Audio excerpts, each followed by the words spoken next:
3 4 5 6 7 8 9 10 11 12 13 14 15 16 17 18 19 20 two table చూడండి. రెండో ఏకం వచ్చిందా?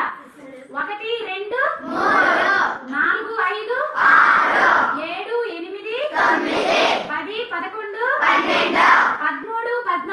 14 15 16 17 18 19 20 22 23 24 25 26 27 28 29 మూడు గుణించాలి. ఇవన్నీ మూడు ఏకం. ఓకేనా? 4 చేద్దాం. 1 2 3 5 6 7 9 10 11 12 13 14 15 17